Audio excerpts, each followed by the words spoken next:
Bienvenue dans ce reportage spécial consacré à la pacification du Kwango, en République démocratique du Congo.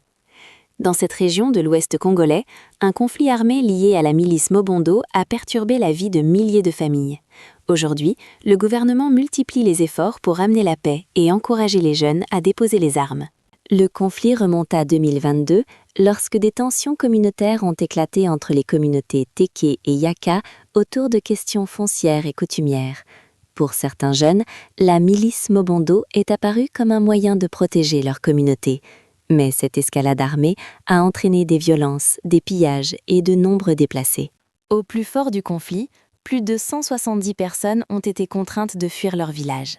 Les écoles et marchés ont été désertés et la vie quotidienne des populations locales bouleversée.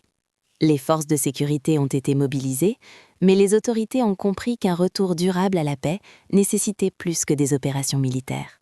L'intervention du ministre Eliezer Ntombé.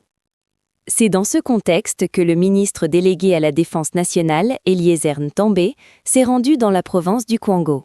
Son objectif, rencontrer les jeunes, les ex-miliciens et les communautés touchées afin de promouvoir le désarmement volontaire et la réinsertion sociale. Une mission délicate, entre messages d'apaisement et fermeté. La reddition volontaire. Au cours de cérémonies de reddition, plusieurs combattants ont choisi de déposer leurs armes. Fusils, machettes et armes légères ont été remis aux autorités, symbolisant un premier pas vers la réconciliation.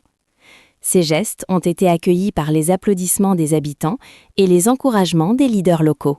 Appel à la paix et à la réinsertion.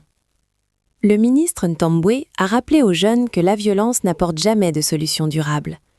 Il les a invités à intégrer des programmes de formation professionnelle, à rejoindre l'armée ou à retourner à la vie civile. Son message est clair. Déposer les armes, c'est choisir la vie et la stabilité pour soi et sa communauté. Réaction des populations locales.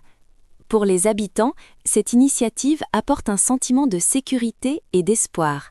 Les villageois saluent la coopération entre l'armée et les autorités civiles et nombreux sont ceux qui espèrent que cette dynamique permettra de reconstruire les écoles, les marchés et les infrastructures endommagées par le conflit. Défi persistant. Malgré ces avancées, le chemin vers la paix reste semé d'embûches. Certains jeunes continuent de résister à la reddition, tandis que la sécurité dans les zones reculées reste fragile. Le gouvernement et les acteurs locaux insistent sur l'importance de la vigilance et de la coopération de tous pour que ces succès se consolident. Les mesures de soutien post-désarmement. Les ex-combattants qui choisissent de réintégrer la société bénéficient de programmes de formation et d'appui aux revenus, afin de créer des alternatives durables à la vie armée. Ces mesures sont essentielles pour prévenir une résurgence du conflit et offrir aux jeunes des perspectives d'avenir. Perspectives pour le Kwango. Avec l'engagement des autorités et la participation active des communautés locales, la province du Kwango entre dans une phase cruciale de pacification. Les efforts combinés de l'armée, des leaders traditionnels et du gouvernement visent à faire de ce conflit un souvenir du passé et à instaurer la sécurité et la prospérité durable pour tous. En conclusion, la paix au Kwango n'est pas seulement un objectif politique, c'est un espoir pour des milliers de familles.